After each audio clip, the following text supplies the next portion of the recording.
MRecktv. Brother, first and foremost, ladies and gentlemen, we got that record coming. I think I might call it Don't Give Up. I think I might call it that, Jim.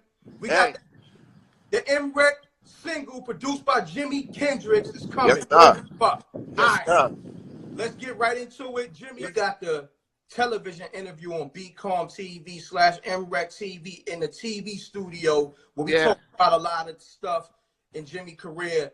So we just doing this real quick because the R. Kelly, well, we got to go right into that because you produced the wonderful record with John featuring R. Kelly and Ashanti. Yeah. Let's talk about the positivity first, and then we're gonna get into everything else. Let's go into, you know, that aspect of it. Well, from that aspect, I'll be honest with you, that was a blessing. I think that was one of my biggest, one of my first opportunities on the big stage to really have have some radio play under my belt, and it was records like that really catapulted my career and helped me to really put a stamp on the radio aspect, being involved in the radio aspect and having a lot of radio play. You know, one of my first platinum records, which was pretty cool. I didn't, like I say, you know, a lot of the stigma with you know, with the thing R. Kelly is pretty tough. You know what I mean, to actually get a chance to listen to it and watch the show. But the record that we did was amazing. It wasn't the Ja Rule, it wasn't the R. Kelly record. It was a Ja record. You know what I mean? So the record was for Ja, and they reached out to R. Kelly to put the touch on it. So it wasn't necessarily something that was a R. Kelly record. But you know, at this point, you got so many, you know, people that don't want to really be attached to working with him, you know what I mean? And I totally understand it. And had I known that this person was who he was before we even got a chance to work with him, I probably wouldn't have been so excited to work with him. But as a raw talent, which people heard on the documentary, the guy was amazing. I mean, the guy was a genius as a musician, you know, as far as his talent. But he was sick and he needed help. Yeah, that's something that if you trace through history, there's a lot of artists that have been that exact same way. You know what I mean?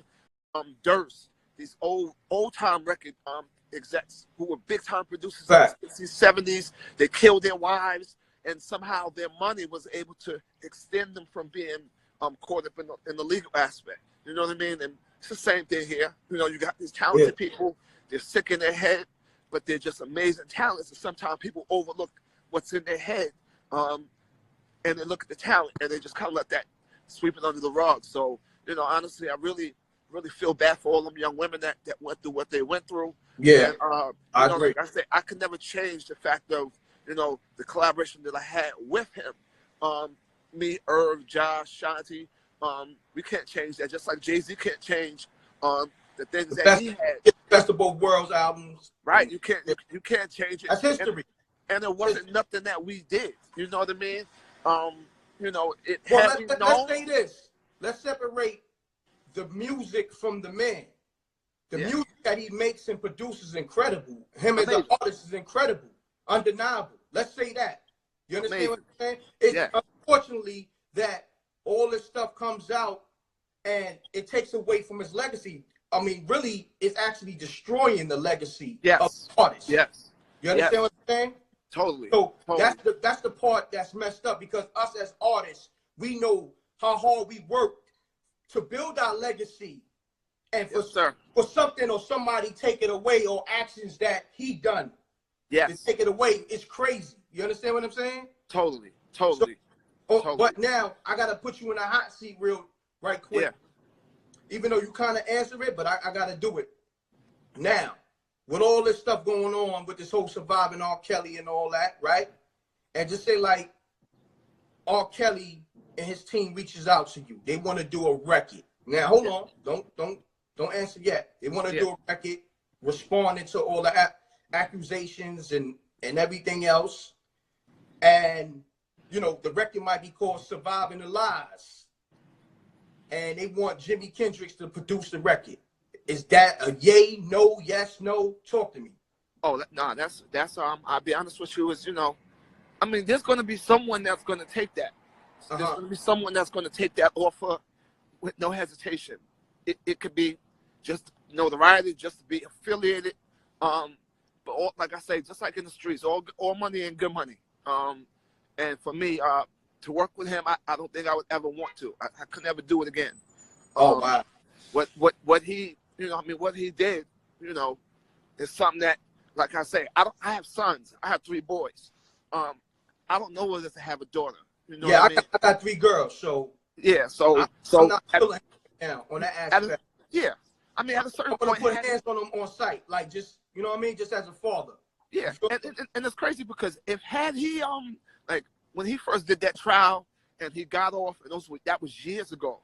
Had whatever he did was addressed, and he was either went to trial and he was found guilty or not guilty, which he was, and nothing ever else came out about nothing, or say he just never did anything else, then I would think twice, but about working with him. But honestly, this was a problem that this is how you know he was sick, because even after he got out of that shithole of a case that he got, which should have put him away for good, he continued to do it. And that tells you the mind of that man right there. I mean, he felt untouchable. He felt he could never be caught. Yeah, exactly. He felt like his money would, and God has ways of bringing you down. You know what I mean? Of bringing you, humbling you. You know what I mean? Yeah. And what better way did he do? You drain his shows, you drain his platform when he's most comfortable. You squeeze him into a corner. You take his money away. Do how the government do. You know how they did M.Reck. You know what I mean? It wasn't 50 that did that. It was the feds. When they started shutting the bank accounts down and telling the record labels, don't you give them another $1 or we're gonna sue you and shut your Def Jam down. That's politics. And that's what it took, for him in order to have to be brought down. Unfortunately, during this process, I mean, I probably couldn't say hundreds or less than hundreds, but many, many, many young girls have suffered and are traumatized behind this, and they will forever be forever, And for that, to work with someone like that, never at all. So 500K, you turning that down? Yeah, I had no choice. Advertise, produced by Jimi Kendrix. Hypothetical. I mean, it sounds crazy to say that, but I wouldn't work with him. Just wouldn't. That shows where your integrity at. So salute, my brother. Yeah, we raised right. We raised right, Reck. You know how we do. No doubt, you already know how we do, but man. You know what? I'm about to work on this 500,000 one with you in a minute. Oh yeah. We got the $1 million songs coming. You already know. We doing the whole project. Yeah, but you know what? I will tell you one more thing. I'll tell you one fun story. And this is crazy because a lot of people don't know this.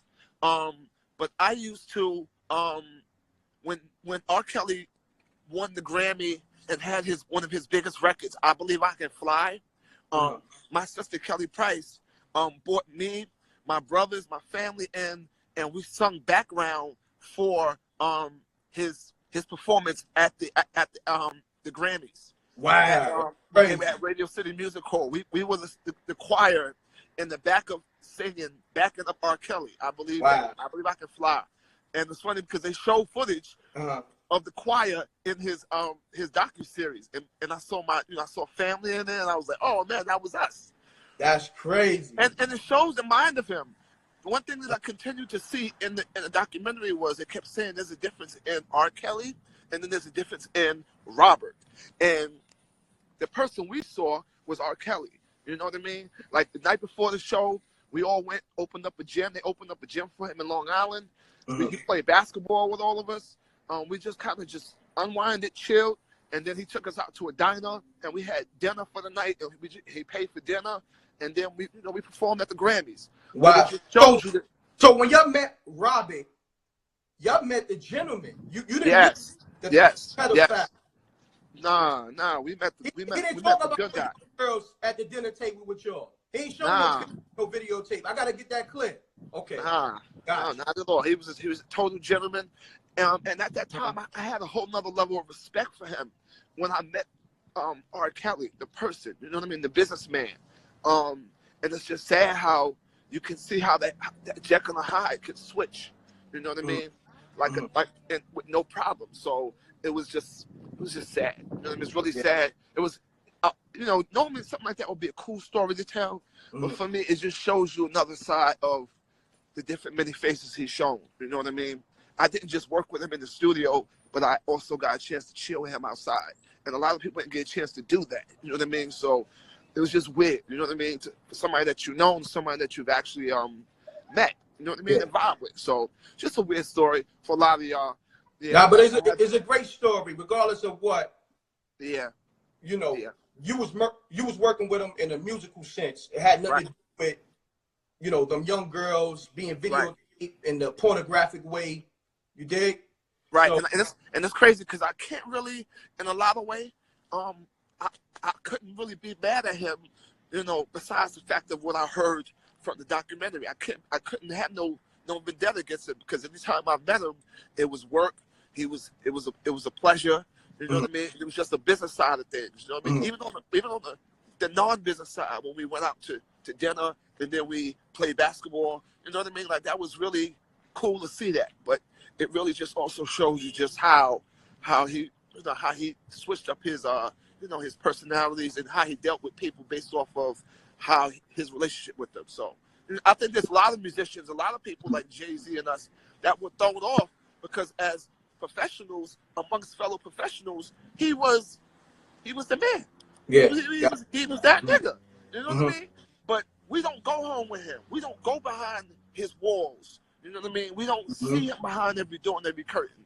So you can't really blame the Jay-Z's and those that work with him. Yeah, you wasn't trapped in a closet with him either. You know Thank you. Totally. Exactly. But, totally. You know literally. what I mean? So I could never say I saw anything crazy that would be like, yo, I saw some crazy shit that I should have known, and yet I still work with him. No, I can't speak on that.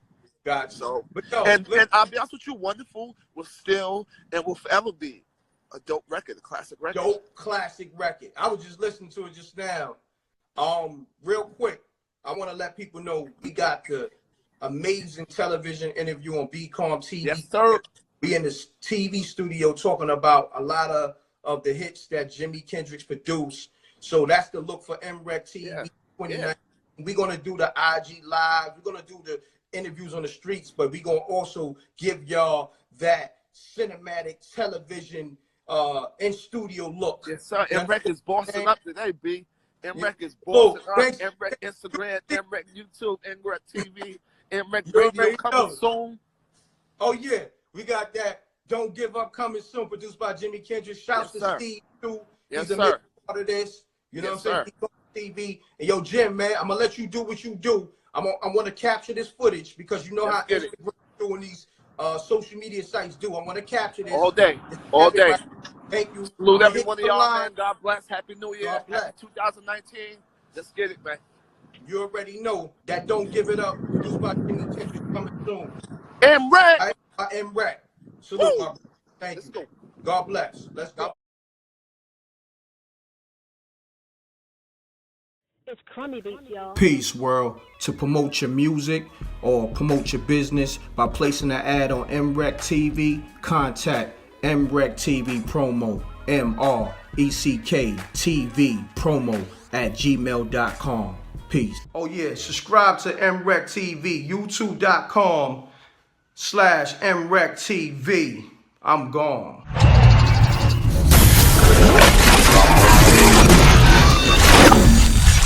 MRecktv.